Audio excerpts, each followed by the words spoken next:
Okay, hello everyone, good evening. Just before the class starts fully, our facilitator is already in class. We'll be calling on him shortly. I just want to be sure that we're done with our assignments. We're supposed to submit by 8 p.m. The Telegram group will be open by that time, and then a representative from each party will post the outcome of the assignment. This representative should ideally be the party chairperson or the party secretary, any of them who is available. So we'll be expecting 10 different posts for the outcomes of the assignment.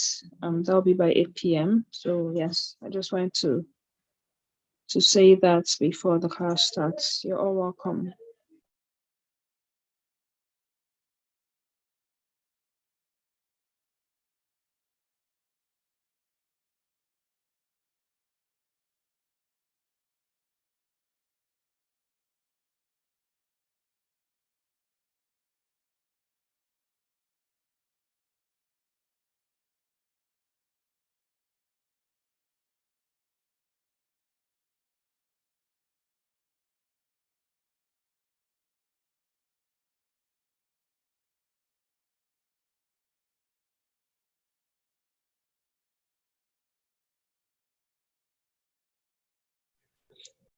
Good day, everyone.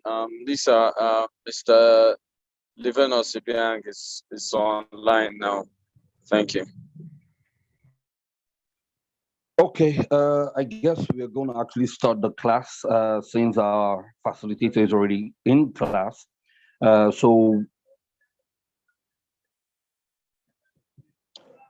our facilitator today is Mr. Ebiang Livinus, who is currently a public health and biosafety expert and a professional in politics with over 19 years working in the social sector to strengthen institutional reforms that can lead to social change. He had led several students, youth, movements, and have been involved in human rights advocacy. He was a former FCT interim chairman of Alliance for New Nigerian Party, ANN, and it was under his leadership that the party built the structures at the local government and ward levels before his ascension to the office of the national vice chairman of the party for the South-South zone after the national convention in 2018.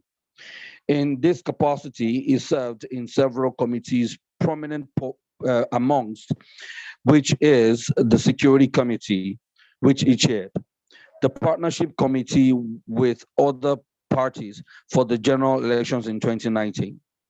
He was also a member of the National Campaign Council of the party and served as the South-South Zonal Director and Chairman of the National Campaign. Ibiang is a graduate of the University of Calabar and holds several certifications in his chosen field.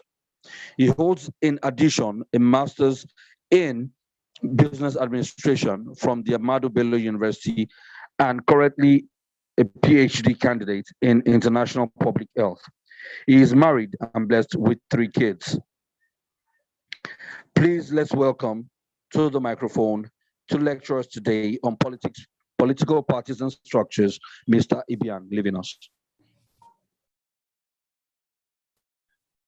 Thank you very much. You're welcome, sir.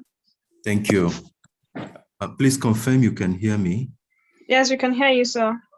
All right. And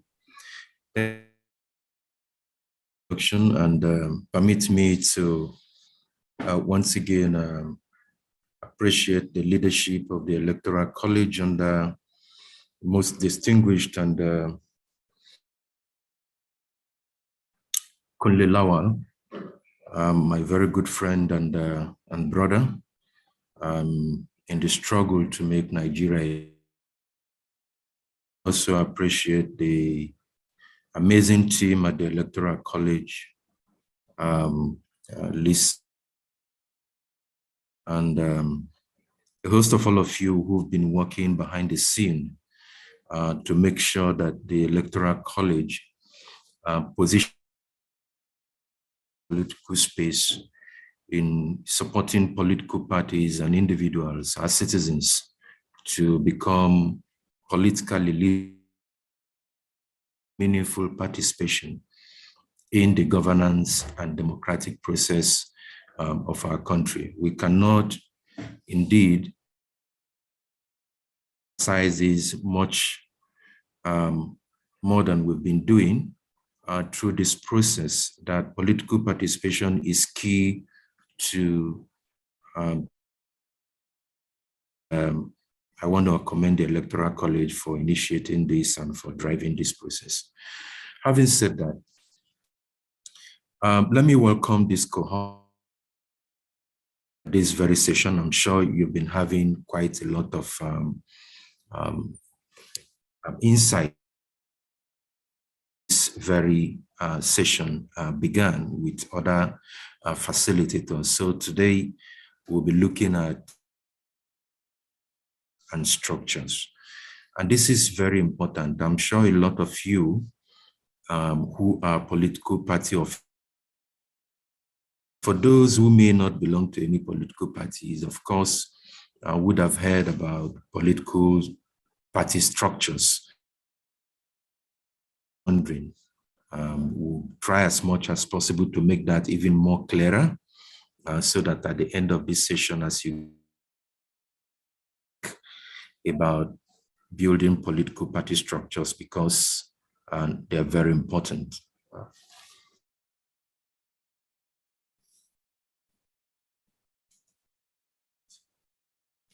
So just as a way of, it's important to understand that political parties are fundamental to democratic processes, and that there can be no without, democracy without political parties. Democracy is a form of government, which of course, the electoral process. So some may be wondering why the emphasis on delegation of power. Of course, between those who govern and the governed, that social the delegation of power from those who are governed, it happens through a formal process called the electoral process. Nigeria going an electoral process, and campaign, as we all know, across the length and breadth of this country by different and individuals, as well as interest groups. And we'll come to see all of the interest groups that are in process as we walk through these slides. So political parties, of through which power is contested in every democratic system, as you know, for us, of course, clearly, and provides that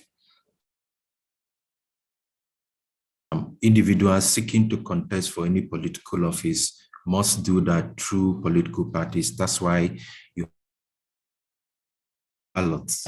So you're going to be seeing the political parties on the ballot. For those who may not have, participated in the voting process, if it's going to be a first time in February, you're going to see that is the political parties you have. But for those who are already experienced voters, of course, like a given. So we're going to be seeing all of that. That hasn't changed. And it's important to also political party movement in Nigeria, which goes back as far as the British colonization of our country. This, of course, we could see in the likes of Herbert Macaulay, who is, of course, who formed the first political party in Nigeria, the Nigerian National Democratic Party in 1922. So, and their structures, it's always important to note that political parties, evolved from a very long time, very, very long, as we can see here. So some historical facts that might be very helpful, especially to, go back in time to look at the history of political party evolution and how the party situated within the Nigerian electoral system and how they have also structured the country in order to make sure that they contest keenly with other political power. So this is the development of political parties in Nigeria, which of course I've indicated dated back to 1923 when the Nigerian National Democratic Party was launched. Then came Legislative Council to provide some political space for participation of indigenes, because you recall that it was purely a colonial regime. Stars amalgamated Nigeria in 1914, so there was no space for political participation. What we had was a situation where the colonial masters were reading the law. There is no participation of any sort, but that changed at some point when the Nigerian Legislative Council to allow for locals, Nigerians, to participate in the newly formed entity called Nigeria. And franchise, of course, was limited to basically 2 cities and capitals of the country at the time that the colonial masters established, which was Aba. And then we had, of course, a vigorous process of party formation, which was initiated with the formation of the Nigerian Youth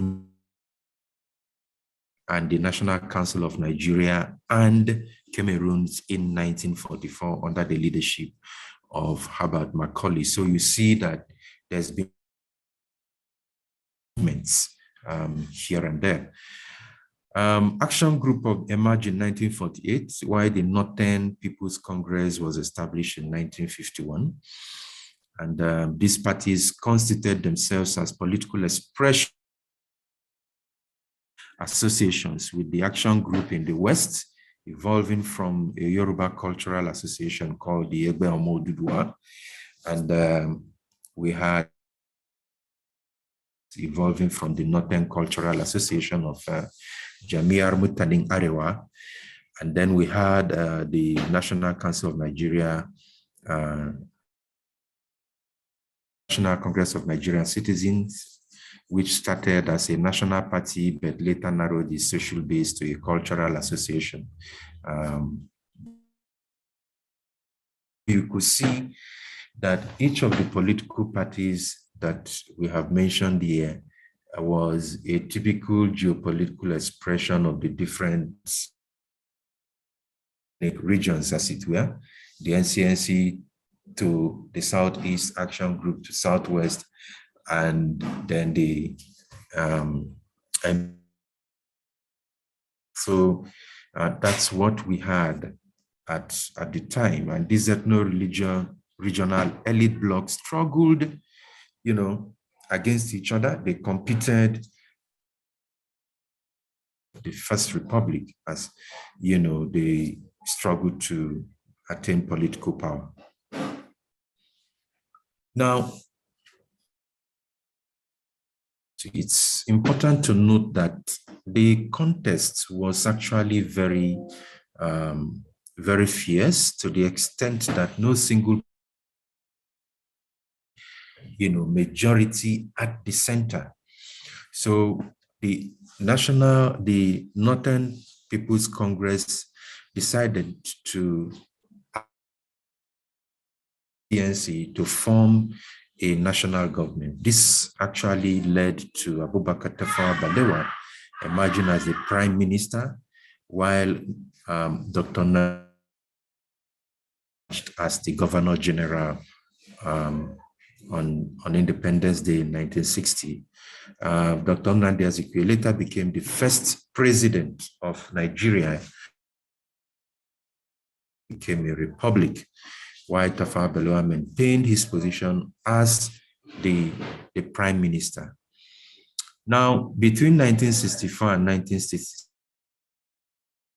elections, we had a political crisis that led to the collapse of the First Republic.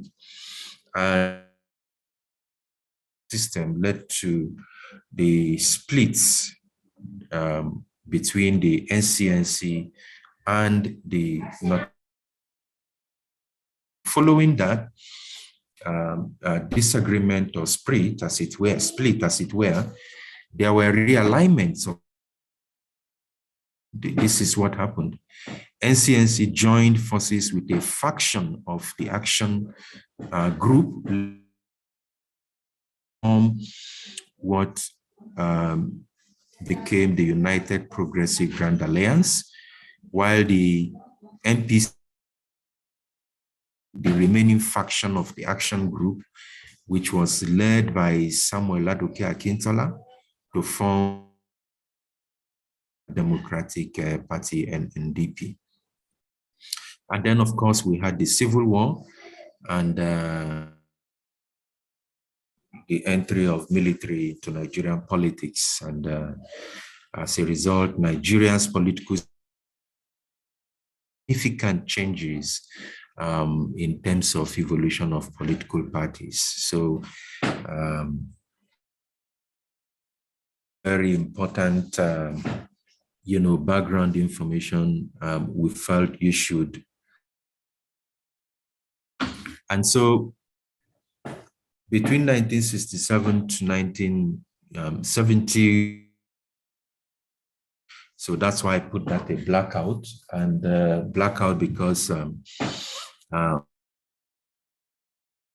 course was knocked down, and we had the military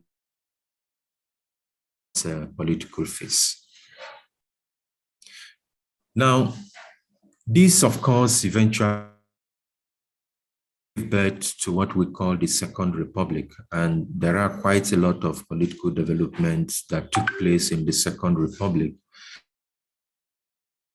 We had a situation where 150 political parties were announced, and recall that there were very few. Time we had 150 political parties. About 50 of them were fully constituted as parties. That means they met criteria for registration as political parties, 50 of them. So the others were still, either exist in one particular region only, or just perhaps in some states. And only 18 were able to meeting the imposed conditions and submitted their applications at the end of the day. So, and the Nigerian state, only 5, that's around 1978. And these 5 political parties that were recognized, the National Party of Nigeria, Nigeria UPN, the Nigerian People's Party NPP, the People's Redemption Party PRP, and the Great Nigerian People's Party. The 1979 Constitution banned independent candidates from contesting elections and outlawed an extremist party. Recall that you had around 150 political parties. And of that number, 50 of them were fully constituted as political parties, actually proceed to apply for recognition as political parties, and out of which there were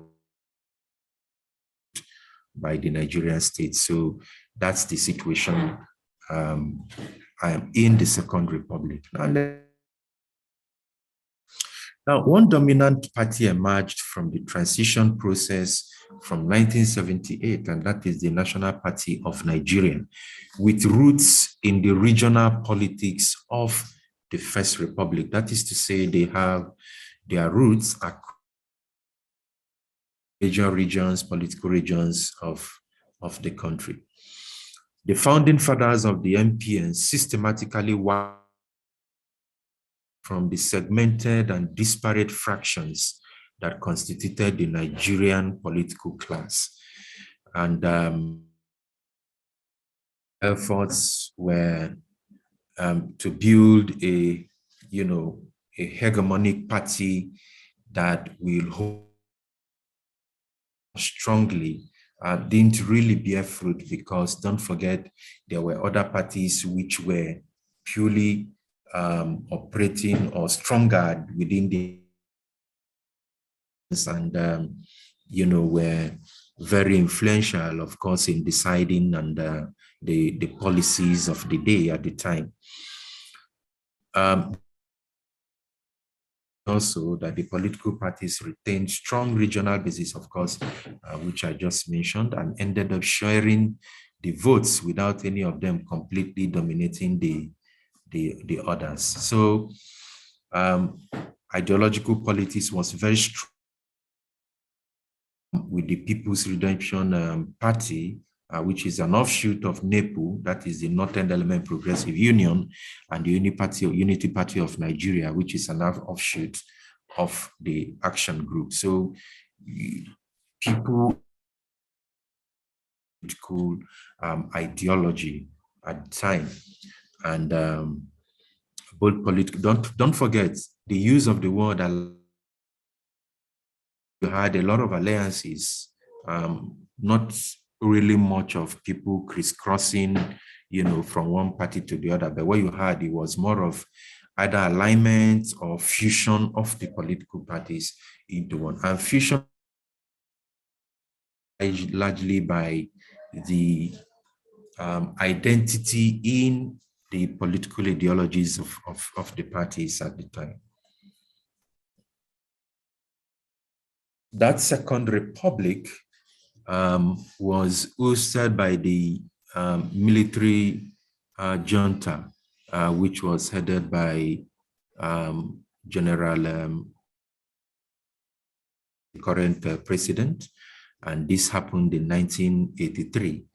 And he held sway between 1983, and we're not talking about what happened at that time, because it was a blackout, because the political party a military decree. So that's why I called it a blackout. So we are not discussing the activities of the military regime. So General Muhammad Buhari held sway between 1983 to 1985, when he by General Ibrahim Badamasi Babangida, and then who took over the reins of affairs between 1985 to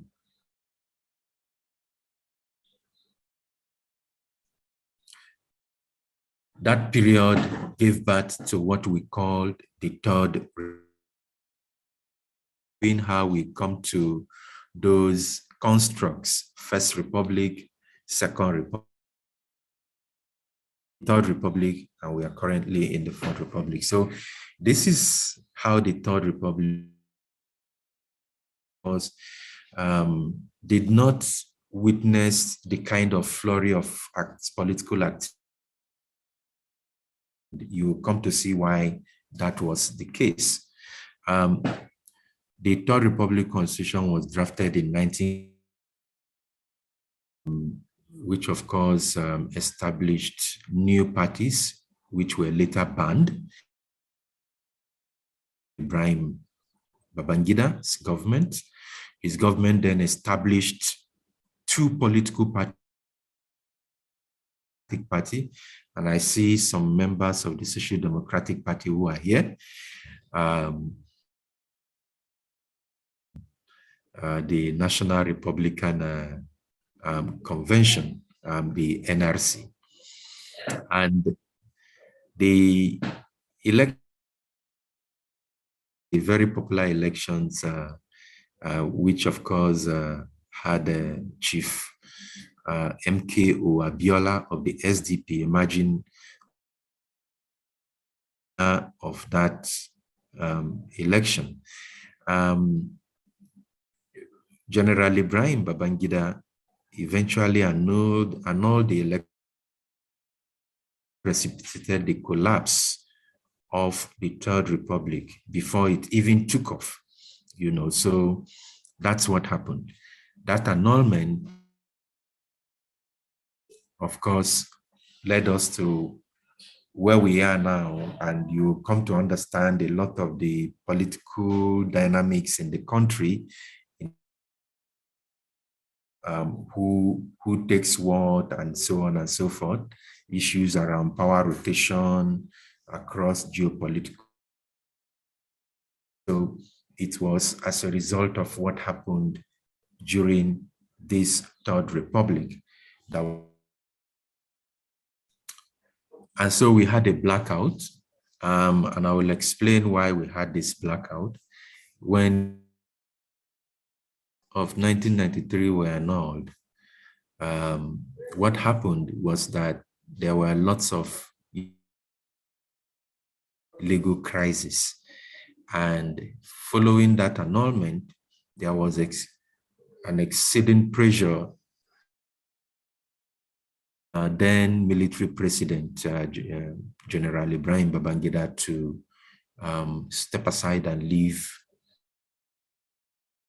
There were demonstrations across the country, everywhere, and that puts General Ibrahim Babangida under threat. So what he did was to stylishly step aside and inaugurated an interim national government to the Constitution of the Federal Republic of Nigeria. And that interim national government was Ernest Shonekan. So, and Chief Ernest Shonekan's government did not also under criticisms, given that the Constitution of Nigeria did not provide for an interim national government. It only provides process that will result in a new government elected into office. So accordingly, just within a space of 6 to 8, government was overthrown by General Sani Abacha, who sat in that government as the Secretary of Defense and the most ranking military officer in that government. So he mobilized his team, Ernest Shonekan, and became the head of state until somewhere around June 1998, when General Sani Abacha, when he died, we're not going, of course, into the details of how he died or why he died. General Abdul Salam then called upon, who was he was at the time the chief of the General Sani Abacha. So when General Sani Abacha died, Abdul Salami was,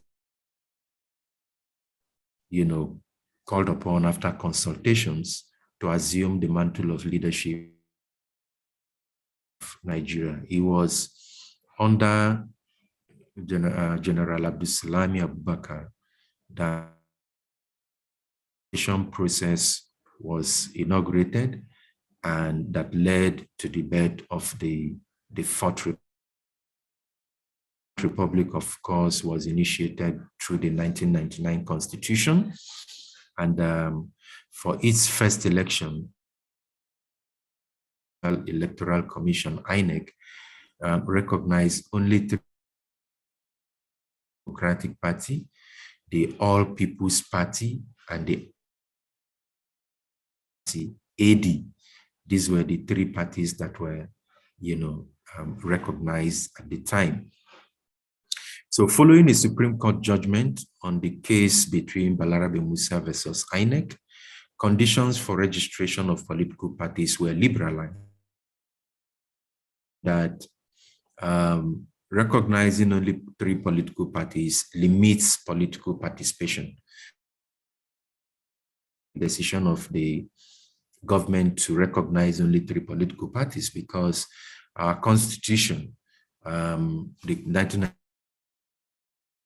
provides for the rights of freedom of association. That means people can associate and even form political movements. Then is INEC recognizing only 3 political parties. So that was considered null and void, because the of the Constitution that provides for freedom of association. And so the Supreme Court, currently Nigeria's political space witnessed an unprecedented opening with the emergence of 63 registered 2011. And prominent among the new parties are the Action Congress, the Congress for Change, that is the CPC, the People's Progressive Alliance, PPA, and there are so many of them, so many. Now, in addition, many small parties took advantage of the liberal space to register parties that have proven to be unviable, but meant next funding support to parties could be cornered. And for those of us who were around, you will agree with me that there were so many,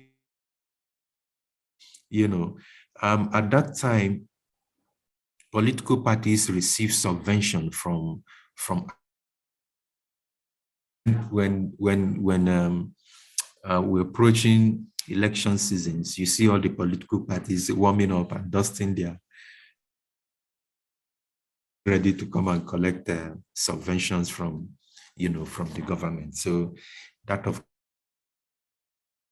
things we witnessed. So in order to promote credible elections with the existence of strong political of the 2010 Electoral Act provided INEC with the powers to deregister any political party that failed to win any executive and legislative seats in elections. And the incidence of having political parties who only emerge because there are subventions to be collected. Subvention, or if you collect subvention, you must be able to demonstrate,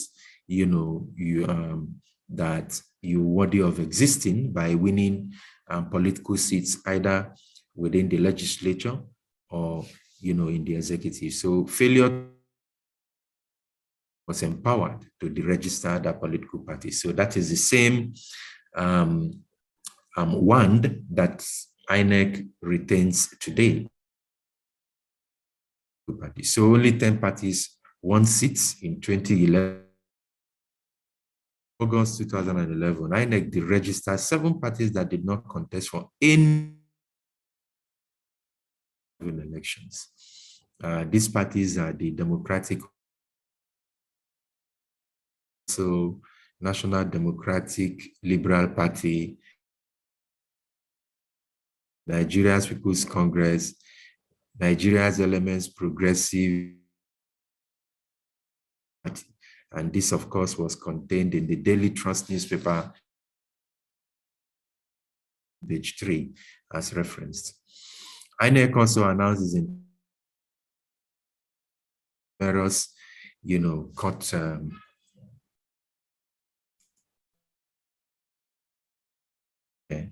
were determined. At the end of 2012, an additional 37 political parties, and of course, a lot. You could see that we have some political parties in the country, I'm sure we know, are currently involved in this electioneering process. Now, with all of those backgrounds, to begin to understand Nigeria's political systems. So, understanding the Nigerian political landscape. Nigerian political landscape, like I said earlier, made up of interest, include politicians, but both those who are who belong to political parties. So understand that politicians are, there are also individuals who are politicians who do not belong to politicians. You have political parties, you have systems, umpires, anti-corruption crusaders, judiciary, legislative, executive, traditional institutions, pressure created for purpose of electoral accountability. We have those we call the technoticians, and we used to think that the technoticians will be those, and but today they are, scattered. And these are largely not the kind who are involved in politics in the different political parties, whether in PDP, APC, Labour Party, all the political parties. So across all the political parties, you have techno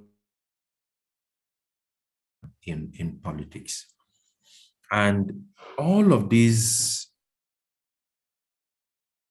in what we call political culture, the structures via which governance is. Of course, we are familiar with judiciary, legislative, and executive, but the structures via which government is served, the traditional rulers, even the work of the pressure group is the reason why government can and working tirelessly to ensure that the dividends of governance down to the citizens. So the civil society groups, pressure groups, all of these interest groups process. So what are political? We just summarize that political people, and mind the word organized, with at least roughly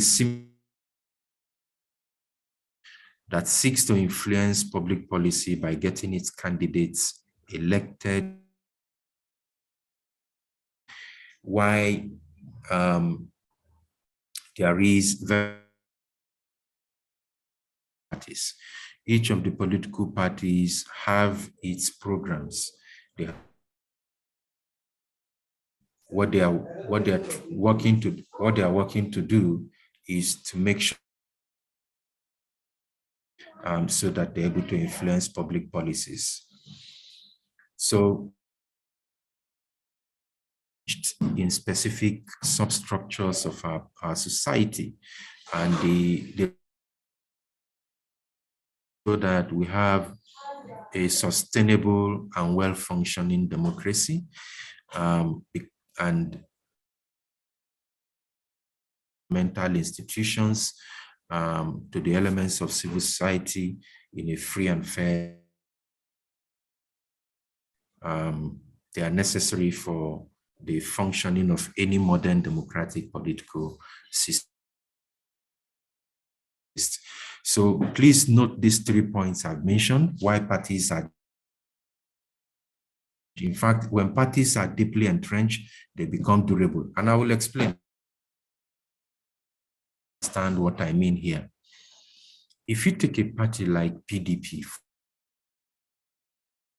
it's been in existence for a while now, and having also been in power,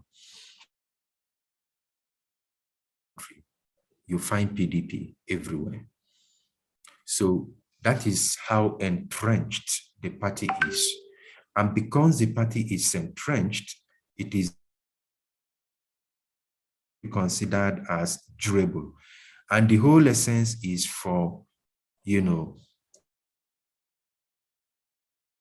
system in place. So when parties are entrenched, it is only democratic system. And secondly is governmental institutions to the elements, civil society engaging, with the party. There is, a free and fair and just and egalitarian society. So if the parties are not there, who would the civil society be engaging with? So it is because that we can have, engagements going on between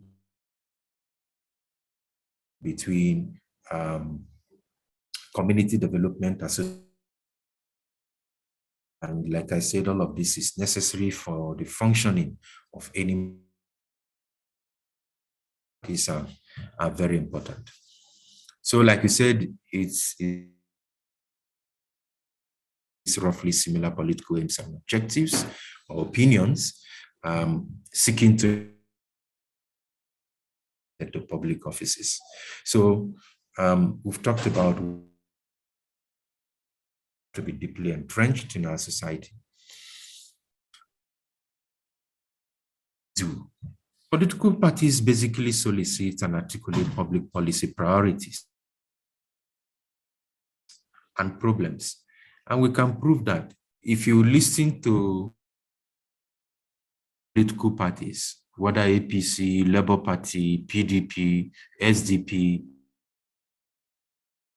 you see that what they are doing is they've articulated public policy priorities. Okay, and these public policy priority actually focus what they anticipate are the civic needs and problems. So you hear the Nigeria's problem is electricity, power. We know Nigeria's problem is, manufacturing and so forth. So these are all that the political parties have articulated in their manifesto. Power, issues of agriculture and food security, issues of climate change, issues of political participation and inclusion. So all of these are contained in the party's manifesto. So political parties also socialize and educate voters and citizens in the functioning of political general political values. Now, I would call the parties generally very low on this because we have noticed, even with the parties that have resources like the APC, DP, they've not done much in terms of, educating general public on political and electoral systems. They've not done much. Happening in recent times is because of, the electioneering process. And so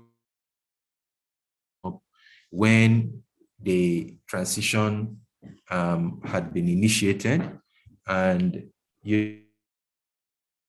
about their programs, their policies, and so on and so forth. But in terms of general political education, we have. And this is actually what led to the birth of the Electoral College and why I can't stop giving kudos who dreamt and woke up and ran with his dream to see that the Electoral College that huge gap, So it's a major gap. So you could are largely doing is basically talking about collect their PVC, but in terms of political education, you know, they're not really doing. While I was chairman of Alliance for New Nigeria here in the FCT, one of the things we initiated was the issue of political education amongst members of the party, you know, because we identified that the party do not really know much about politics, do not even understand the constitution, is to have a system where people will be educated. So we are happy. We are happy that the Electoral College today. Political parties activate and mobilize citizens to participate in political decisions and transform their opinions into viable policy. Of course, that's why we talk about inclusion, participation and inclusion. Policy from the outside. It's very difficult. So you must have a formal structure to be able to do that. Either you are in the civil society, you know, and putting pressure on the government of the day, working with the political parties to ensure that, you know, what you consider as the civic needs of articulated in the form of policies by the government of the day. So if you are not involved, there is no way that can happen. It's only when parties. So you can see that if we do not participate in the political party, whether in PDP, APC, and so forth, and this is not to say there are not, we have AAC, African Action Congress, you know, all of these political have very beautiful programs. If you look at the programs of a whole lot, and all of these lot is contributed by belong to those political parties. So it's important. And trained candidates for public office. So that emerged from our assumption is that they've had some form of, you know, training or education, some form of enlightenment, so that communicate the party programs. And when I say this, I'm not limiting it to, there are so many others. We have local governments, those who are going to emerge as local councillors at the local government, at the ward and local government level, those who are going to emerge legislative candidates, those who are going to emerge as gubernatorial and National Assembly, and so on. Education or training is not limited to just the presidential candidates.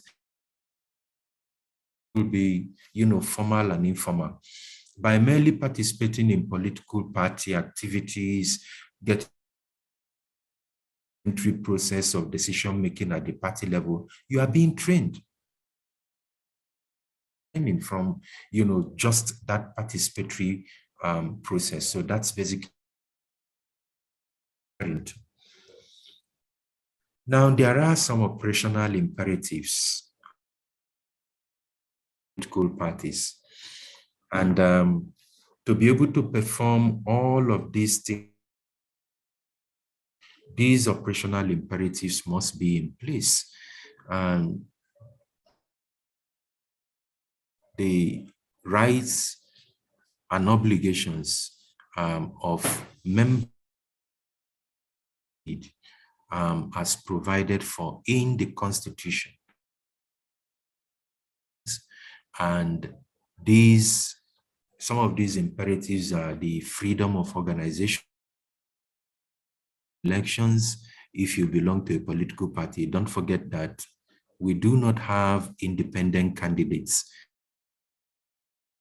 you must be a member of a political party. So it's only when you're a member of a political party that you right to stand for election and contest in primaries. And if you win, you become the flag bearer. The other is the freedom of speech and assembly, and then provision of a fair and peaceful competition among parties and candidates, mechanisms to ensure, plurality, inclusion in the electoral process, bodies, a level playing field, and freedom from discrimination.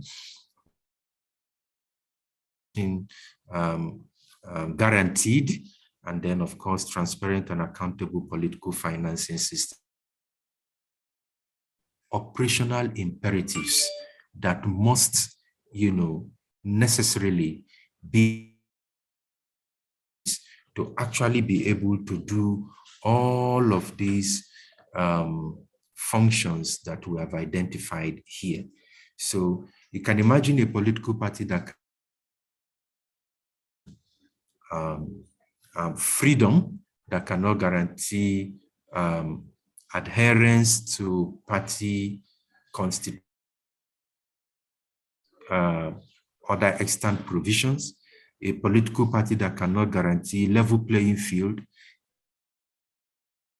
If not guaranteed by any political party, they will not be able to, functions we have listed here. So that's why these are very important. And of course, for the political party, agree with me that all of these are in place across all the political. Now, I'm still talking about political parties. Political parties are essential. Let's not forget that. And they compete in elections and offer citizens a choice in governance. So, of PDP, we are tired of APC. We have alternatives. There are alternatives in SDP. There are alternatives in AAC. There are alternatives in NNDP. There are alternatives there are almost about so there are alternatives that we can choose from. So if you are not satisfied with what they, and there's another alternative. So we cannot say we do not have the alternatives come 2023. We have alternatives, and we must be able to make our choices based on the alternatives that our laws have provided. So they compete in elections, and they in opposition, they can hold governments to account. That's what opposition government. The opposition in Nigeria is almost dead. They are only awake now because of elections. Political parties volunteer that time, donate their monies and resources, and vote for their leaders. They exercise their rights. So if you do not participate, then you are not exercising your basic rights, okay, to vote those whom you think the political party or, within the Nigerian governance public systems. Participation of citizens benefits, and these include influencing policy choices. We've talked about that earlier. Choose and engage political leaders, and also run for office. So you political party, but you can't run for office if you don't belong, because you can't run as an independent candidate. However, in some countries, political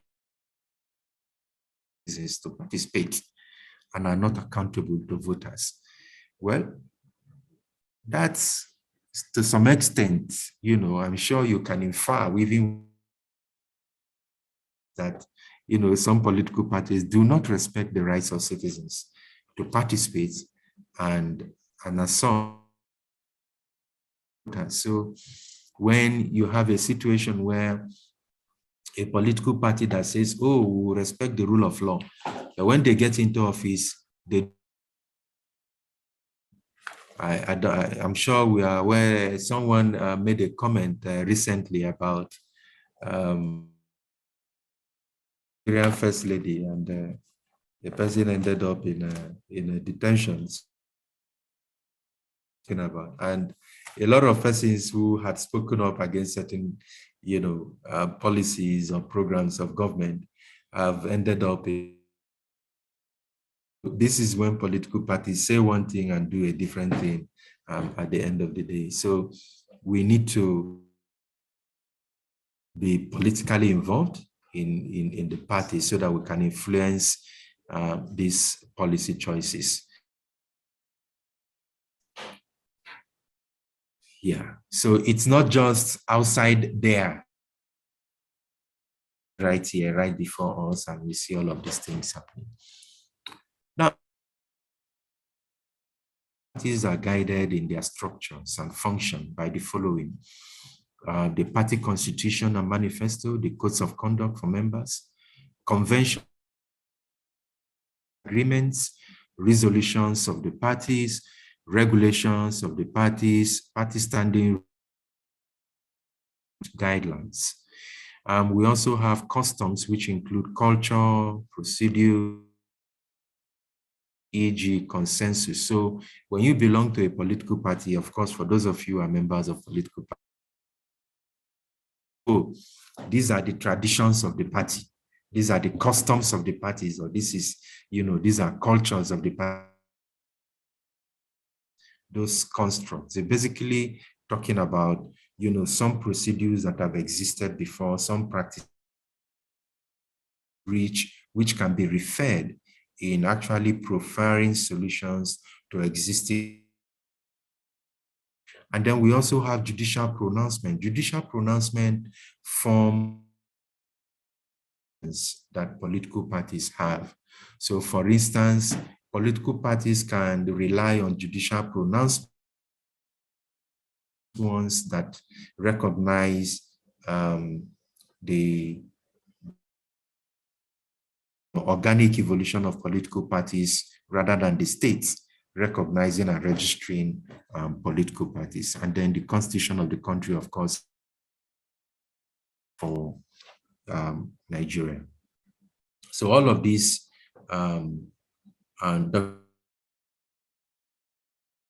helps in party management. So every political party must necessarily. Now, what are the structures of political party? Now we've come to the crux of the matter. The big question: structure. What are they? I've made an attempt to list as contained in the constitution of the party I once served as a leader. The reality is that this is very common with all the political parties. So you have the World Executive Committees, the World Congress, the Local Government Area Congress, Senatorial District Executive Committee, the Senatorial Congress, State Working Committees, Congress, Zonal Working Committee, Zonal Executive Committee, and all of this. So all of the apologies, please. Just so all of the party structures across the different. You see them basically understand that this is what is. So what are their functions? Political party structure and why they are considered very. From the functions, you see, the World Executive Committee administered the party at the world level, organize fundraising for the party, coordinates membership drive for the strategies and political campaigns, mobilizing voters, the World Congress and other organs of the party, receive and also perform such other functions as may be in the interest of the party and as may from time to time be assigned to it by higher organs of the party. Now, these are functions and it could vary depending on the political party. SDP, I've not researched that, but I think the next cohort is,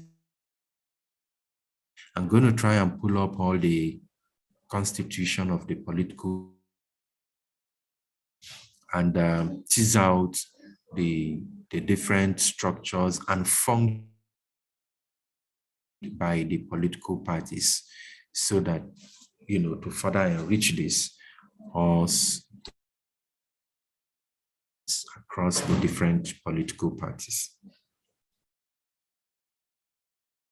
We talked about the World Executive Committee, the other structure, Congress, and the composition of the World Congress is political office holders and registered members, and they meet once a year. What are their functions? The World Congress of the world receive auditors' reports, approve the budget of the World Executive Committee, and then it elects world delegates. Congress, that is the state party Congress, and then executives carry out such other functions as may be in the. These are the functions of the world.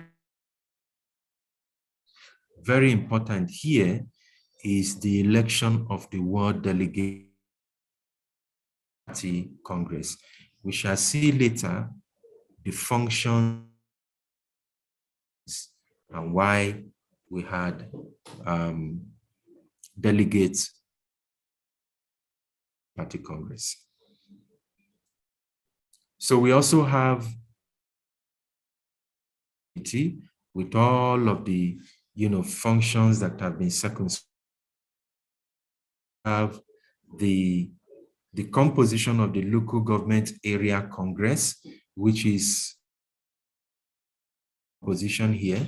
The local government area Congress is made up of members of the local government area executive committee, the national, zonal, and state executive committee from that local government area. We have the chairman, the vice chairman, and councillors who are also members of the party in that local government. Members of the National and State House of Assembly from that local government area who are members of the party. Trustee from the local government area. All chairmen and executive committee from that local government area, and then 3 delegates from each ward of at the World Congress, at least one of whom shall be a woman. And conclusion of the Congress for which they are elected. Please note that this is different. World delegates to the state party Congress. This is different. These 3 delegates ward of the local government area from the wards,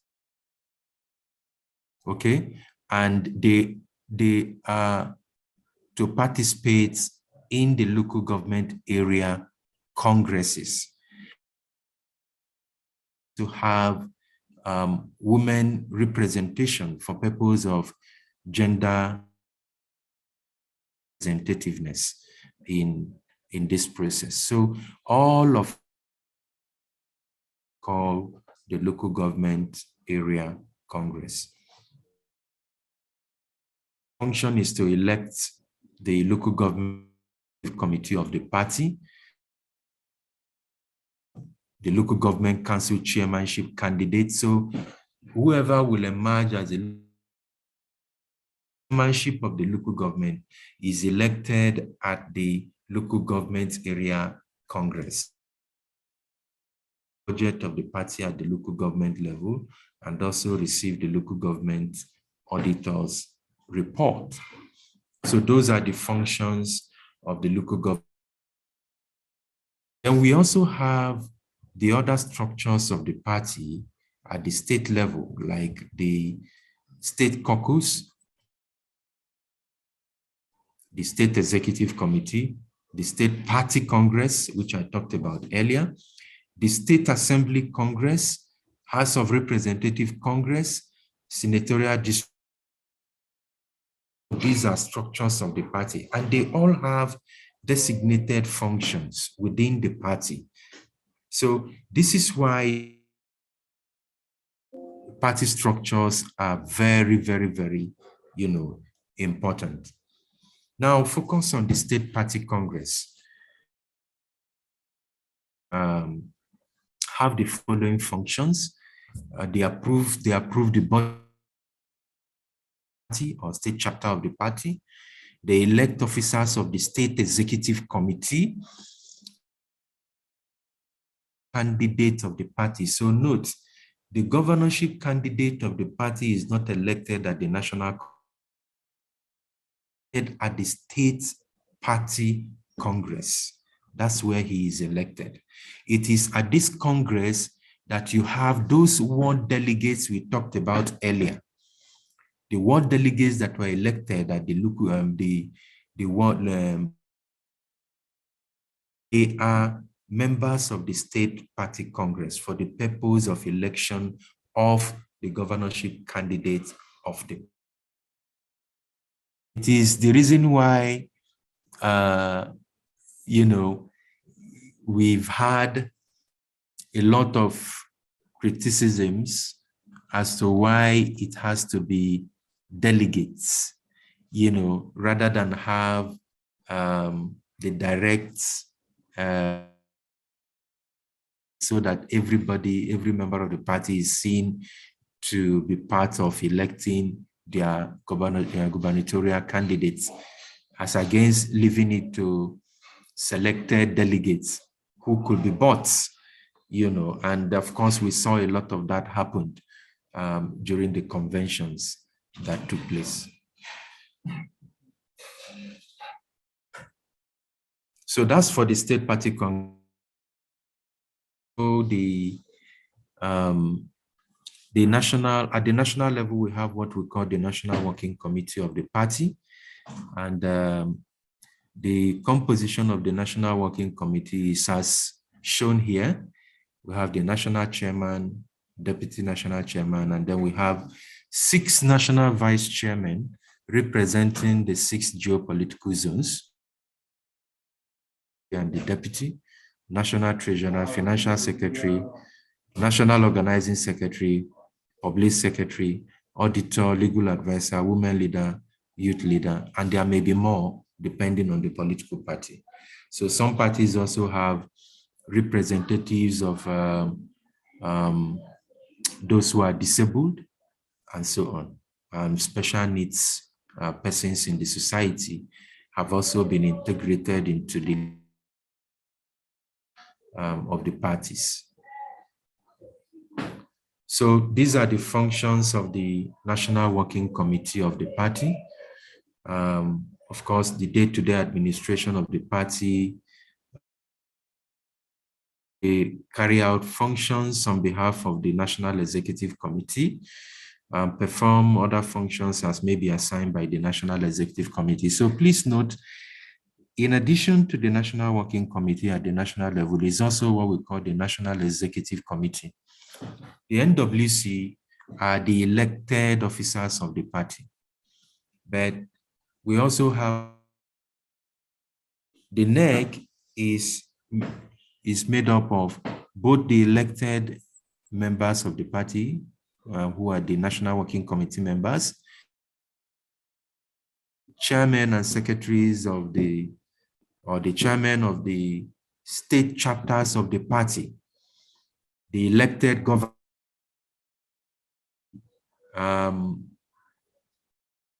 president, vice president, speaker, senate president, and their deputies, if they are members of the party. So they all make up the members of the NEC. So you can see that the NEC is more expansive, it's bigger than the NWC, and so it has more powers than the NWC. But the NWC, of course, carries out the party. We also have the National Caucus at the. These are the composition of the members of the National Caucus. Of course, you're going to have this slide. I'm sure the materials with you, so that you can also take time to peruse through and have a better understanding. And if you have questions, you can get back to the Electoral College, and the Electoral College can be able to, clarify that. So these are the composition. This is the composition of the National Caucus of the party. It's made up of the chairman of the Board of Trustees, who, like I said, this may vary from party to party. So nothing here is cast in stone. It can be different. Like I said, we're going to do a current constitution of the different political parties to see if there are changes, and we'll integrate that into our slides so that we can provide updates where there are. Then we have the national chairman of the party. He's also a member of the vice president of the Federal Republic, if they are members of the party, the Senate president, the deputy Senate president, the leader, the deputy leader, chief members of the party, the speaker, deputy leader at the House of Representatives, chief whip, deputy chief whip, if they are members of the party. And then the National Caucus also have 6 governors who are members of the party, nominated by the president. In mind the need for spread. 6, that means representing the 6 geopolitical zones. So make up what you call the National Caucus. Chairman and secretary of the Board of Trustees, and 1 member drawn from each of the 6 geopolitical zones. The deputy national chairman, national secretary, who shall be the secretary of the National Caucus, the women leader and the youth leader. Then 3 federal ministers who are members of the party, nominated by the president, one of whom shall be the Attorney General of the Federation, the Secretary to the Government of the Federation, if a member of the party, the National Party. So all of these persons make up the National Caucus of the party, and the function harmonize the relationship between the executive and legislative arms of government and coordinate the activities and those of the party, and then consider review some policies and programs of government. So those are the functions of the National Caucus.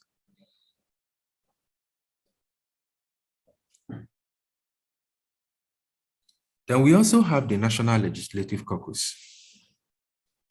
And the major function or task of the parliamentary groups in the legislature is summarized as follows: choosing the appointment of the leaders of the party within the legislature, that is the Senate, House of Rep, and the state legislature, is a function of the legislative caucus. So APC, for instance, have a legislative caucus, which other party is, at the National Assembly. We have the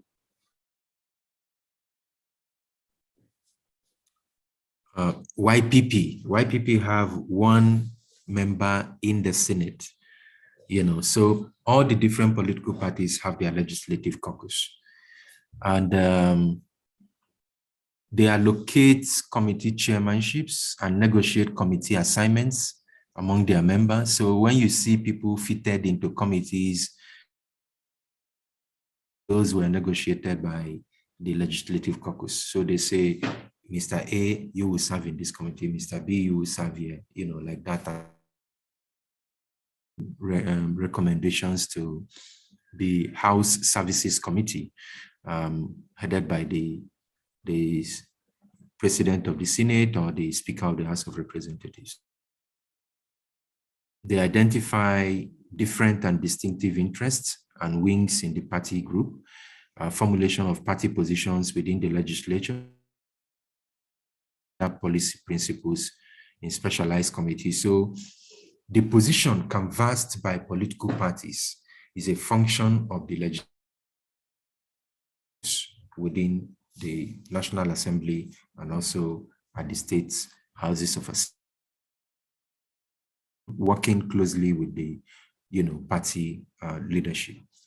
And then they persuade party members and also carry out disciplinary action on party members.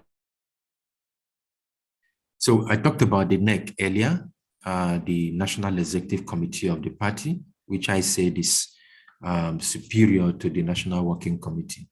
And these are the compositions of the members of NEC. For purpose of time, I'm not going to read through read through them, but just to note that this whole lot constitute the NEC. So you can see it's a very well expanded platform.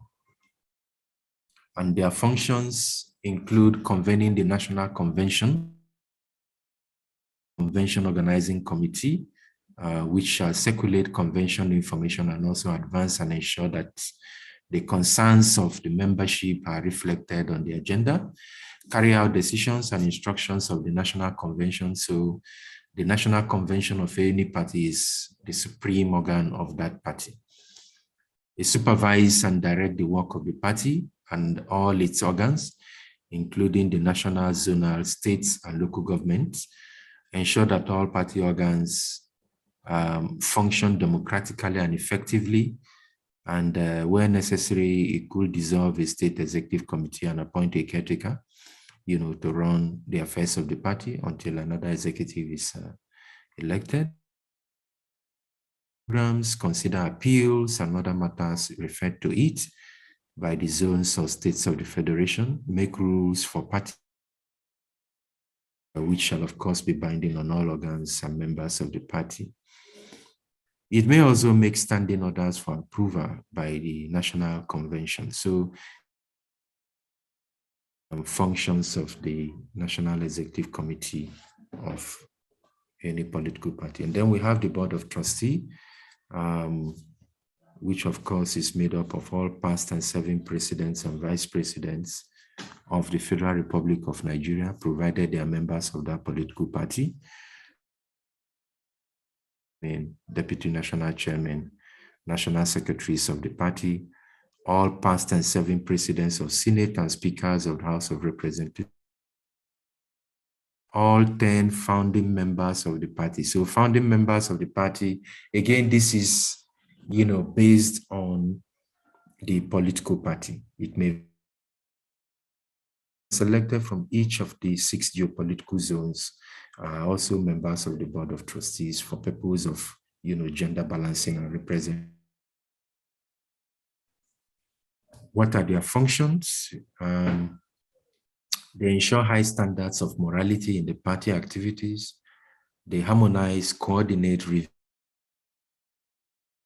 programs, policies, and activities of the party, coordinate the sourcing of party funds vested with the management of the assets. They mediate in disputes, undertake all other functions and activities as may be referred to it from time to time. The highest organ of the party, or the highest structure of the party, which is the National Convention. We have the composition of the National Convention as indicated here.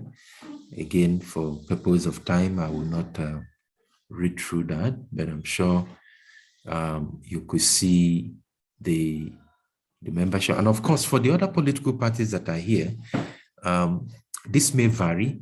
This may vary based on your party. So we recognize that you may have slight alterations in this, but basically, this organ of the party is the highest in the party. These are all the functions of the National Convention. Like I said, it is the most supreme organ of the party, and it has supremacy on all matters of the party. And it formulates policies. All presidential candidates of the party are elected at the National Convention. And the National Convention also has powers to elect or remove national. So there are, many more other functions, as we can see here. So these are just a summary representation of the function. So again, there are other structures of political parties can go into partnerships. They can go into mergers. We also have coalitions of political parties like the CUPP, and there are many others. I'm sure you can, think about those. So that's what political party structure is all about, and you could see why they are very relevant within our political space. Like I said earlier, they help to entrench the party at the grassroots. Also helps to ensure that the policies and programs of political parties percolate down to the grassroots and facilitate engagement between civil society and other interest groups that we have within our political space. That's all I have for you on political parties and structures. And so what we have done basically is to go back in how political parties evolved, what they are, what are political, which we have also identified in terms of composition and function. And we could see how relevant each of these be in our political space. And so why we have, all of the emphasis on political in Nigeria. So I'll stop here. If there are questions, I can, take that. So thank you very, very much. Thank you so much for this in-depth analysis and breakdown of the political structure. So because of time, we want to be quite expedient with timing. So every question should actually come quickly, and everyone has like maybe a few seconds to ask your question. So we're going to be taking questions. So we're going to start from the questions already in the comment section. I'm going to start with, okay, so somebody said, during coalition of two parties, who facilitates and ensure it is done properly? E.g., who sets the constitution and selects new party administration? Now, this is a question coming from Solomon Olafemi. Okay.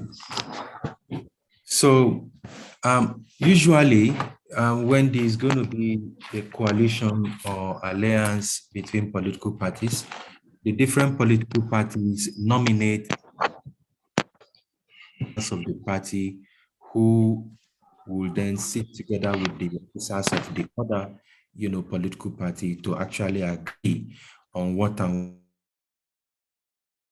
ideology or the common purpose of pursuits in that new arrangement. So it is not one party that does that by fiat. No, it's the two parties that sit together to do that. Just another example is when you have a transition from one government, a transition committee. The transition committee is made up of members of the government of the government that is in place and members representing the newly elected, okay, who will be taking over from the sitting government. So the two work together to identify areas of common interest, and which of course will then be agreed upon, and they will then present whatever they have articulated to the bigger house for adoption. And once that is done, you have that coalition established.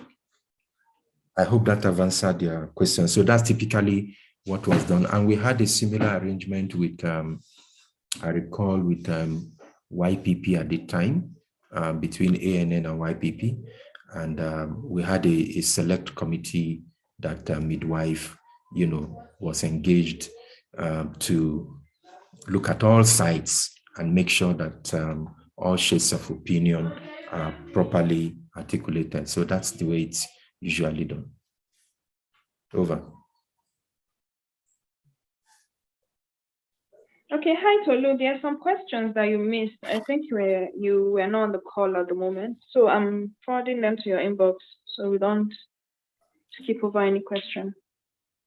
Okay, so please, you help me navigate through some of the questions on the chat box. Yeah. Yeah, Tolu, are you there? Okay, let me just read the ones I saw. Someone was asking that, is there any reason why we don't have the faces of candidates on the ballot paper, but that of the political parties? And then, is this the practice in other countries? And then, what is your opinion? What, in your opinion, is the best practice? Okay, so for us in Nigeria, our recognize the political parties, and that is simply the reason why we have the political parties on the ballot and not the candidates, as it were. So we run on political parties, so we vote basically for the political parties. But of course, each of these political parties has a standard flag bearer who is known, who is the face of the party during the electioneering processes. But because what is enshrined in our laws is the party, so that's why we sometimes it may be different. Like I said, every country has what is peculiar to that country based on their ground norm. But for us in Nigeria, this is what we have. In terms of opinion, I think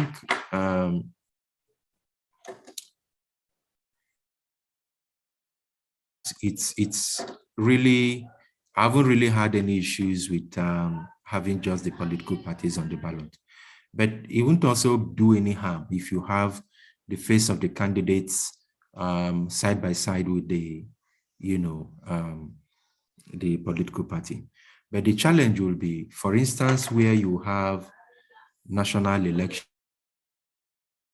assembly running together, how will you put the face of the presidential candidate, the people going for the Senate, House of Rep on the same ballot paper? So you see, it's going to take a whole lot of space. So, but just that if you cast your ballot for a particular party X, with all those who are flag bearers of Party X are going to benefit from that. So again, that's for me the way, if there are concerns, we will see those expressed in terms of, preponderance of observations made to INEC, and that might inform changes that may occur. Thank you, Anuva. Okay. So let me quickly. Okay. Back, right? Yeah. Yeah. Okay. So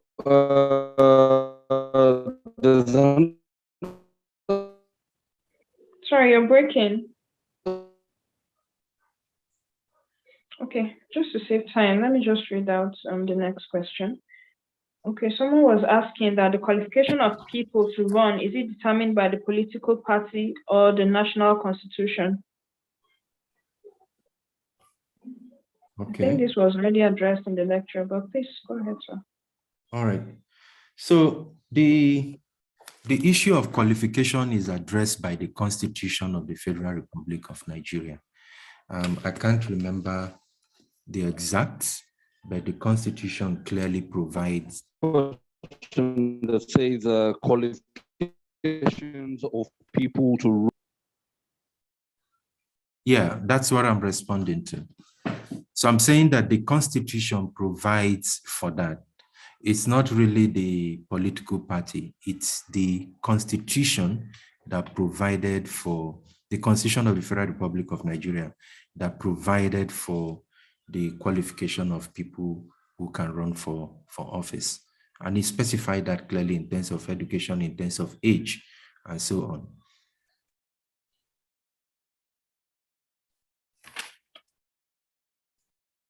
Hello, are you there? Okay, yes. Thank you, sir. Sorry, a call disconnected me briefly.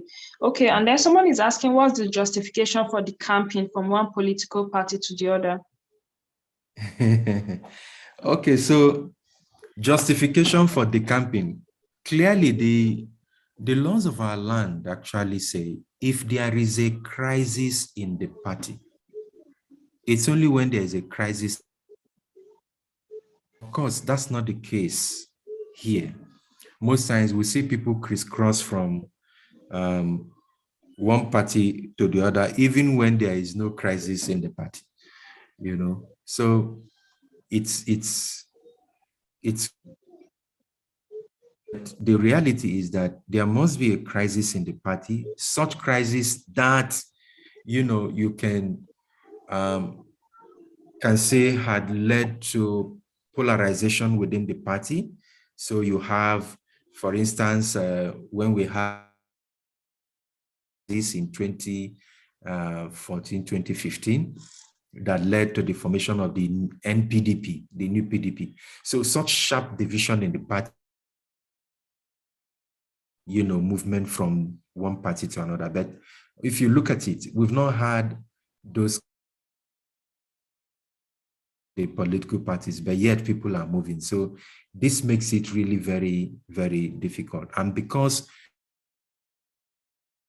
we've not really exercised the will to discipline those who cross carpet or, from one party to another, we've not really exercised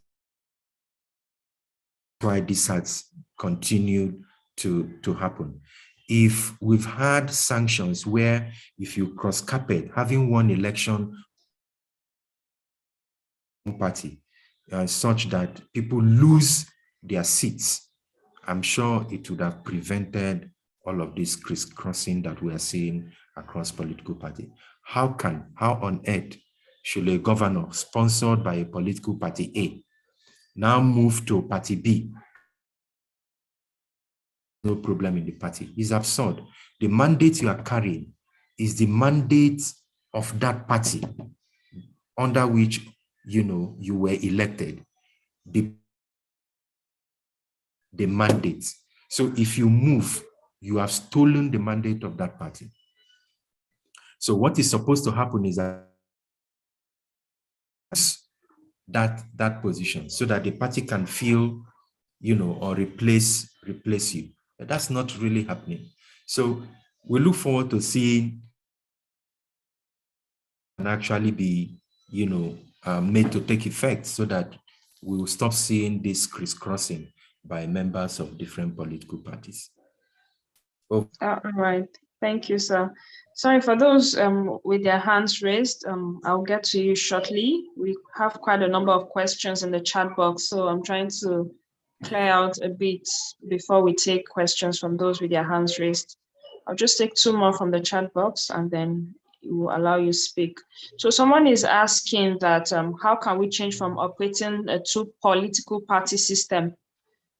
Because I see we prioritize on two-party system, but theoretically we say multi-party system. Can it be in the constitution that this is the maximum amount of people in that party to be in all the arms of government? So again, like we said, yeah, we may have some limitations here and there, but I think our constitution already recognizes a multi-party democracy. So that's why we have several political parties. So we can't limit it to just, and there is no, normally say is that there are dominant political parties. The emphasis is dominant political parties. So, and if you say dominant political parties, you of course, you and I know, I don't want to mention, names here, not to be, biased. So there are dominant political parties, but the reality is that we have a multi-party democratic system. We have more than how many in this February 2023 presidential elections, almost about 17. So there are many. So there is no limitations really, but then we know there are dominant political parties. That's basically what happens. So it's not going to be continue to remain that way. The reality is this: political parties must do much more to mobilize members to join them. That's one. We talked about this earlier. The more people you have, the more power you have. So if you have more people, you have more resources, you have more power. So you'll be able to influence, a lot of things. And over time, you become also one of the dominant political parties. Otherwise, it's going to be, this same system we have where you have people and amass so much, resources, made themselves so well entrenched and dominant within the political space. So basically, that's what we have. Okay, all right, thank you, sir. And I think this is not just applicable in Nigeria. In some other countries too, it applies that we have the dominant parties and then others. Yes, so it's not just peculiar to Nigeria. Yes, sir. Thank you, sir. So someone is also asking that what are the implications of a party collapsing their structures to support another party? The merits and demerits. So a party, for instance, not running in the presidential race may decide to collapse its structures for the president of another party. Okay, so if party B is not presenting any candidate for the presidency, it may decide to work with party A. So it collapses its structure for party A, for the presidency only. But in terms of other positions, say legislature or maybe at the state level, gubernatorial, the government and so on, it may have candidates that are, filled for such positions. So if it is properly midwifed, it could, serve a lot of advantage. For instance, the party, if party B supports party A in the presidency, party A may support party B in other elective positions. So party A may say, okay, in states A, B, C, D, we will not push for gubernatorial candidates. We will allow you put forward candidates for the governorship and we will support you. So it's all of those kind of arrangements. So at the end of the day, the party's leadership must be able to work out what is feasible and what is beneficial to them. And that has to be agreed between party A and party B, so that we don't have a situation where party B supports party A and party A gets the position but does not support, party B. Everything has to be, properly written out. And of course, you have the legal advisors of the political parties are usually part of those, arrangement agreements. So once that is done, I think it could have a lot of, benefits to both political parties. All right. So let me take one last question from the chat, and then we'll go to those with hands raised. So someone is asking that how can a candidate win the hearts of the people when he belongs to a party that the people are not supporting? So how can he do that when maybe he himself is liked, but his party is not liked? Okay, so, and yeah, very, very interesting question. And that happens.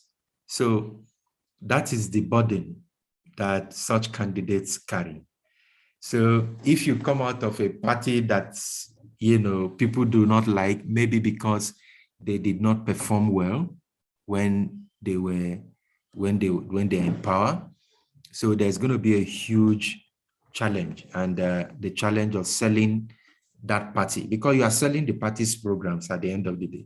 And people will be asking, is it not the same party that will give an opportunity that did not perform? So irrespective of how good the candidate might be, at the end of the day, they'll say, any vote you cast, for that political party, we're still going to have the same kind of thing. So it is a burden that such a candidate will have to carry. And it's a very huge one. It's a very, very huge one. And of course, it's more even a given. I'm sure a lot of us here know what could happen, if that is the case, because it means that if that party is rejected, automatically you are going to lose out. And rejection is the ballot. Yes, that's simple. All right. So thank you for that answer. So now we'll go to those with hands raised.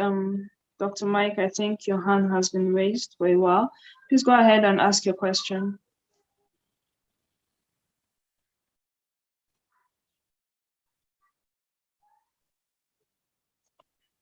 Are you there, Mike DK?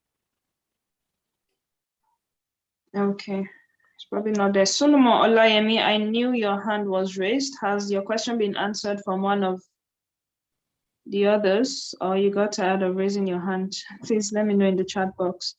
Okay, let's go to Stephen Andrew. Please go ahead and ask your question.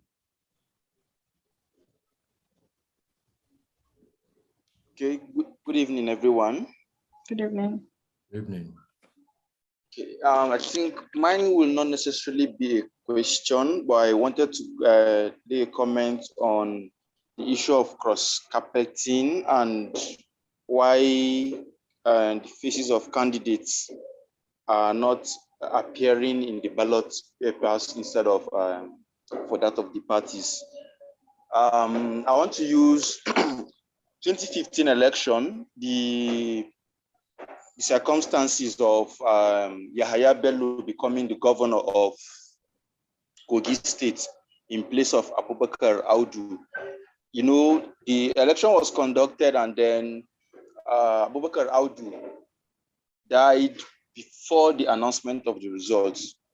So if INEC was to recognize candidates alone, just candidates instead of parties, now the runner-up of the election itself was supposed to be the emerging governor, but instead they have to fall back to the party to bring up a candidate in place of the late Abubakar Audu.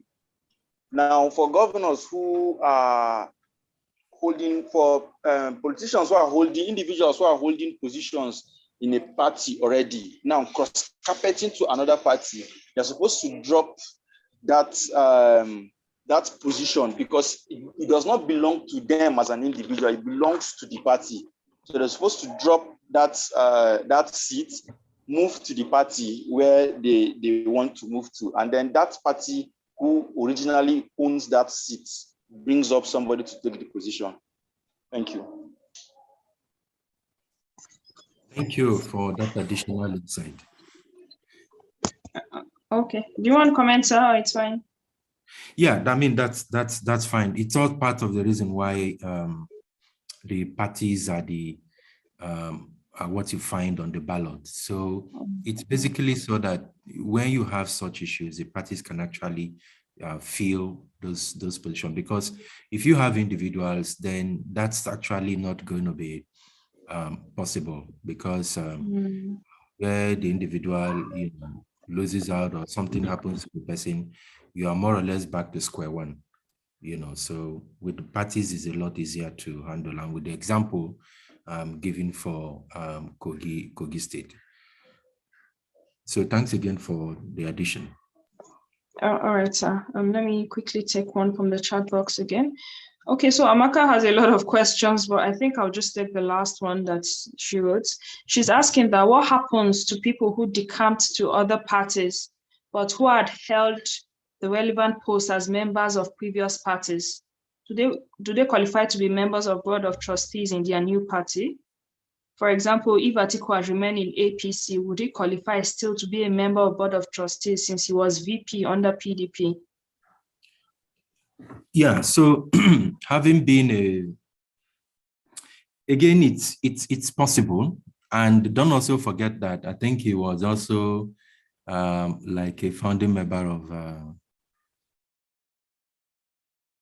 he was there when APC was formed.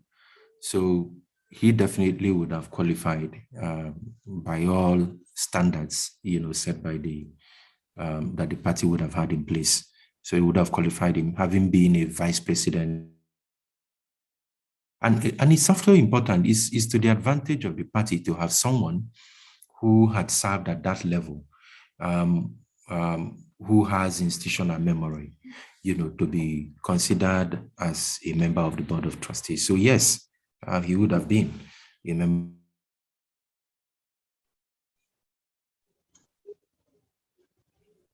And this also applies to others who may have held certain positions like Senate presidents, speakers,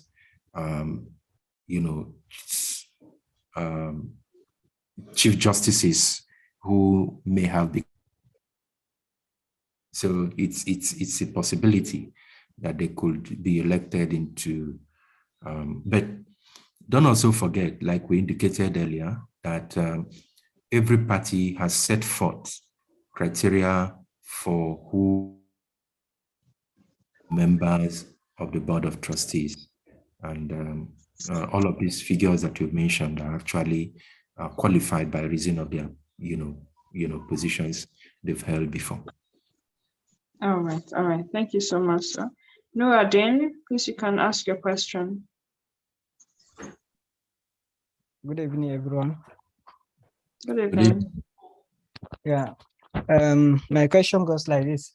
In a situation whereby a party appointed a caretaker committees to conduct an election, and this election, to conduct election whereby they want to appoint executive chairman, secretary, and the rest. So all these posts were being nominated out and were being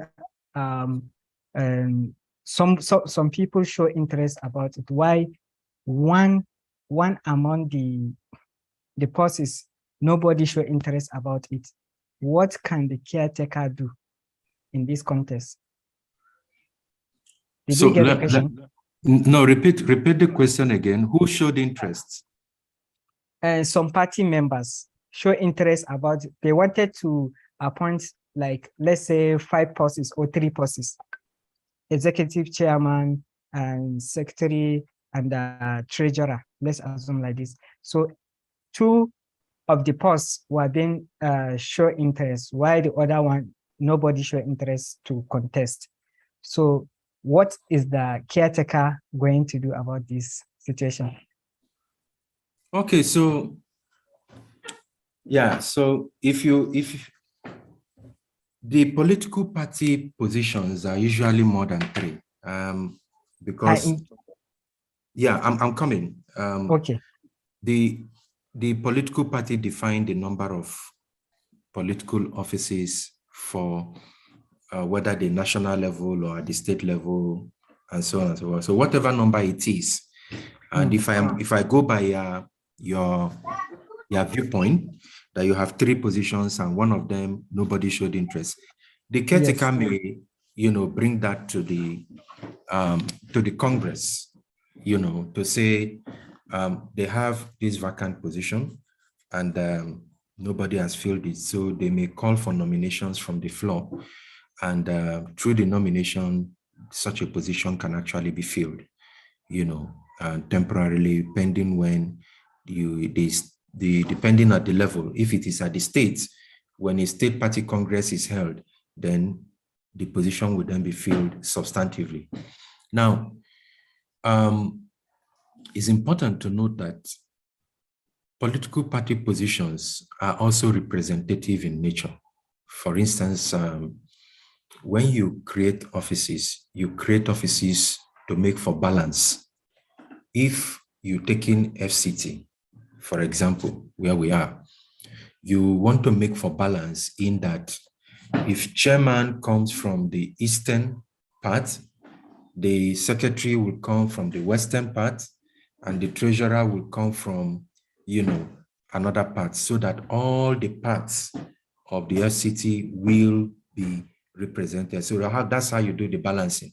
Yes, you may say, oh, the treasurer is lower in ranking when compared to the chairman. Yes, but in terms of representation within the executive, okay, all of the districts would have been represented and can also influence decision, because he's there to represent his own district and ensure that whatever is the needs of that district, it is articulated within the framework of the operations of the party at the state level. So that's the basis for,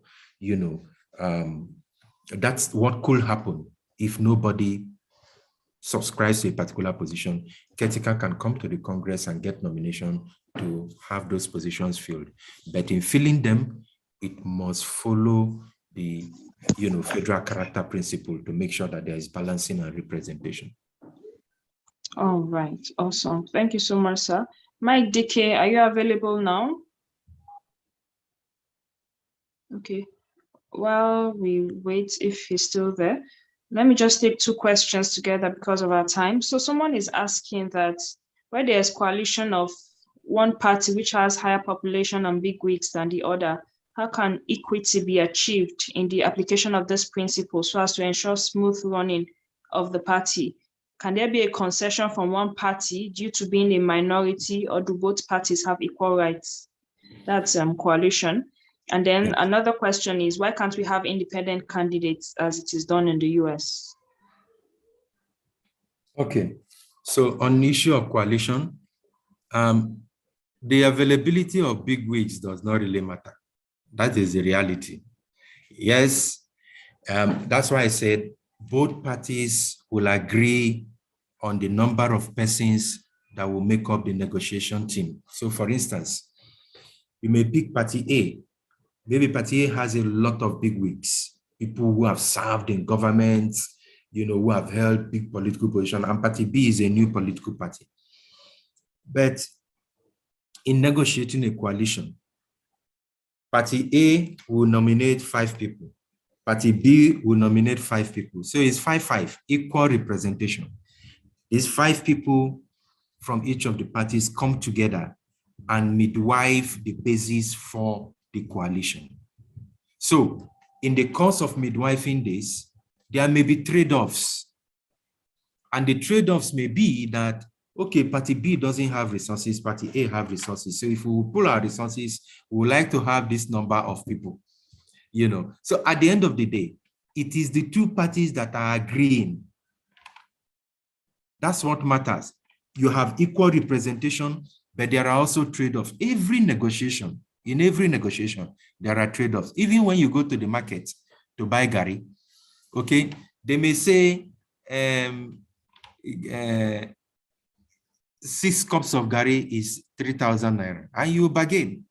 So at the end of the day, it may not go your way. It may not necessarily go your way. It may go the way of the person who is selling Gary.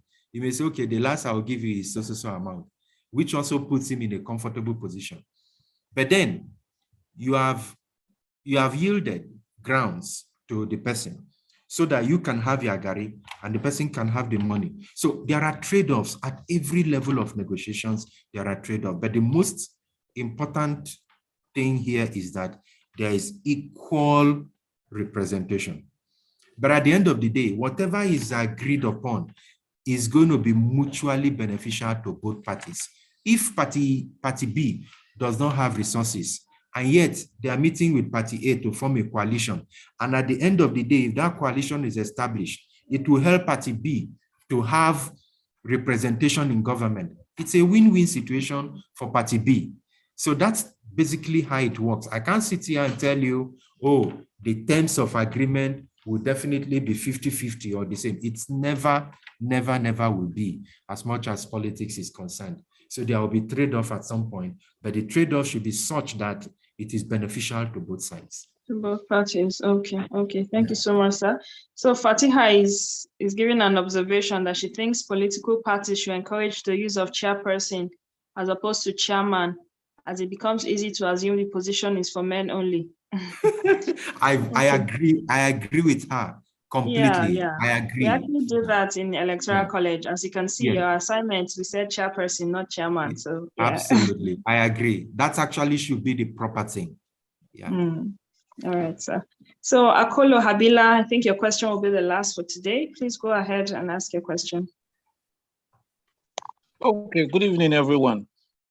Good evening. So I will make a brief contribution, comment regarding the issue of the camping. I think the court have not done so well enough, especially in defending that particular position. And I think as it stands today, there are a lot of contradiction even in their judgment. The case of a vice president being from a different political party for a period of time, the case where Yahya Bello could become governor because it is the party that won election, the case where Omahi could join APC with the PDP mandate. So that speaks to the responsibility of the judiciary in ensuring a strong political party system.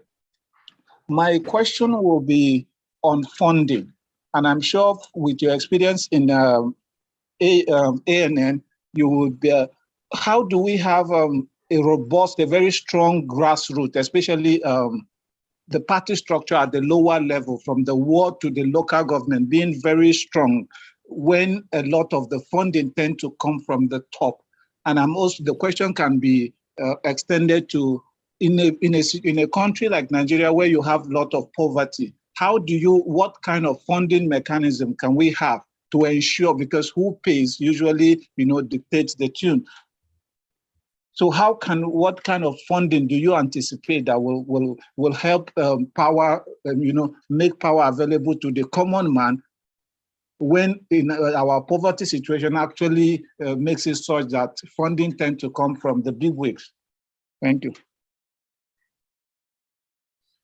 Okay, thanks for your contribution again. And with respect to party funding, you see, they say put your money where your mouth is. And you see, we have this, if you invest money in a company, you want to know how your money is spent. So you keep an eye on the company, you participate in the company's activities. When they call for AGM, you make sure that you are available so that you'll be able to make contributions, during the AGM in helping to give direction on how your investment can be, maximized. This is the basis for shareholder participation in company activities. The same applies to political party. If you belong to a political party and you are not contributing, I'm sure you will come and sit down and keep quiet, because if you want to talk, somebody will say, "What did you pay your dues?" And when they ask you that question, you see, it kind of punctures your confidence and your integrity. Your confidence, and contributions that you would have loved to make in such a party. So that's why it's usually encouraged. If you belong to a political party, in time by contributing your time, your resources as much as you can do as possible. Very important. Secondly, contributions, financing political party activities comes in different ways. You have fundraisers that are organized. And when fundraisers are organized, It goes beyond the party members. Other people or persons or individuals, captains of industry, who may not be members of the political party, but who have been invited, to the fundraisers may contribute. For instance, if you're organizing a fundraiser for purpose of developing agriculture and food security in Nigeria, of course, you have who will come and say, oh, I love this initiative. For them, it's not about which that the initiative is a good one, and if implemented,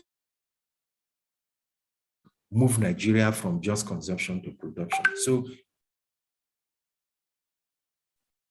resources to that fundraiser. The coffers of the party, that's one. Number two, every party member is expected to, one, you register by paying for a form, which may be 100 naira.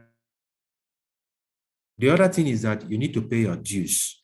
So dues may be annually, dues may be monthly, depending on the political party. Like I said, different political parties may have their own mechanisms. So if the party says dues, party members' dues will be paid on an annual basis, good and fine. It means that, so if you have 10,000 as party dues paid annually, and the party has 1 million people, what that translates into automatically is that you already have how many billion, in the coffers of the party.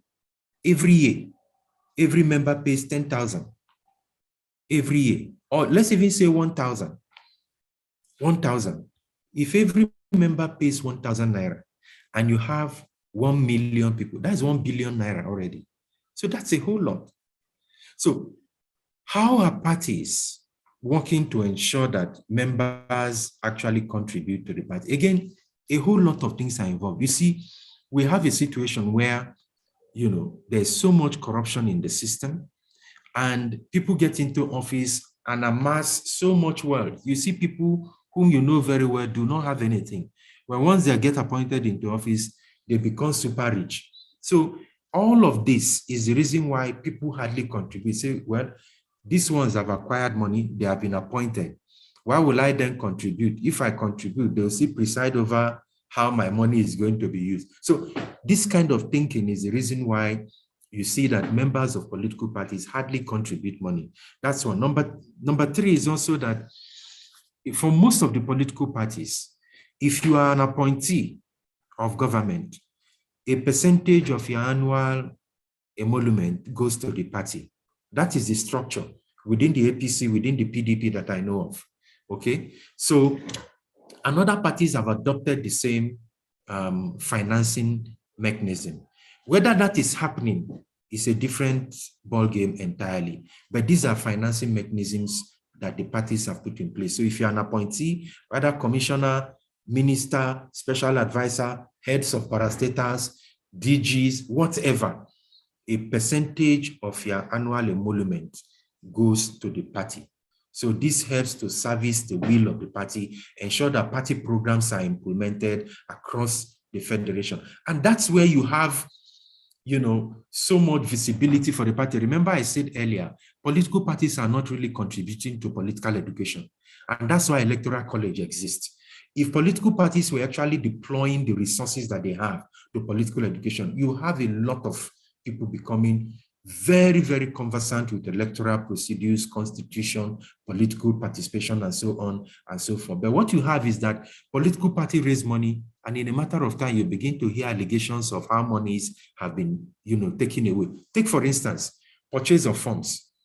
APC sold funds for 100 million. PDP sold funds for 50 million for presidential primaries. What have they done with those monies so far? What have they done with the monies? You and I have seen it. What political education or awareness process have these parties organized? None so far, other than the political jamborees they call the rallies here and there. And those rallies are not for education. They go there to dance and haul invectives and, cast aspersions and insults to other political for the opponents. So that's not what political education is about. And these are what the people are learning. So we must, as political parties, we must join political parties to ensure that parties actually utilize party funds for purposes of, instituting programs and policies that will be beneficial to the country and to the people, at large. So there are different financing mechanisms that political parties can actually deploy. And most importantly, if you contribute money to any political party, you must also ensure that that money is well spent. That's why if you want to join politics, it is advised, go to your ward and join. Politics is local. If you go to your party, your ward, and you join, you'll be able to call your party executives to order and say, hey, what are the programs you set forward? How much is it going to cost us? Everything is known, and you'll be able to hold them accountable. But the problem with a lot of us is that we don't hold our people to account, people we elect into office to account, because we are guided by primordial, interests of ethnicity, religion, and, oh, he's my brother, he's from my place, and so on. That's why things keep going the way they are going. So we must be able to hold people who are elected into office to account for whatever resources have been placed at their care or disposal. So there are various financing mechanisms: registration, party dues, for different categories of members of the party. And all of these have to be fully deployed to ensure that, parties are functioning and party programs are being carried out, and people are also demanding accountability and stewardship from those who have been saddled with responsibilities. Okay, well, it's been a very enlightening lecture. Christian, I think you already answered your question, that can an elected official lose the seat on account of leaving the party? I think you answered that already, sir. Yeah, we did. We said that we need to see more, and coming from the judiciary, we need to see more clear pronouncement with respect to what happens to people. Yeah, very true. Yeah. Very true. All right, thank you so much, sir. This has been so insightful. I was not even able to take all the questions, but I'm sure a lot of the answers covered for majority of the questions. Thank you so very much, sir. It's always a pleasure having you. It's always very educative to us and the students even. Thank you, sir. Thank you. I'll just allow you all on mute and just tell our facilitator, thank you, before we call it an evening. Thank you, sir. Thank you so much for the insight. Thank you so much, sir. Thank you. Thank you. Thank you. Thank you. Bring that in. Keep it. Okay, Nuruddin, sorry, we're closing the class now. I can see your hands raised. So is there any way they can get in touch with you just in case they want to maybe follow you on your social media handles? Sure, you have my social media handle, my Twitter, my Instagram. I think you have, Lisa can provide that. Okay, I think I'll check and just drop it on the Telegram. All right. Yeah, please do. And my numbers are also with you. Yeah. Okay. Thank you, sir. We truly appreciate, making our time, to always be here for us. Thank you, sir. All right. So this is where we call it an evening. Thank you all. And your assignments, 8 p.m. We have less than an hour to go. All right. Good evening, everyone. And see you next weekend for continuation.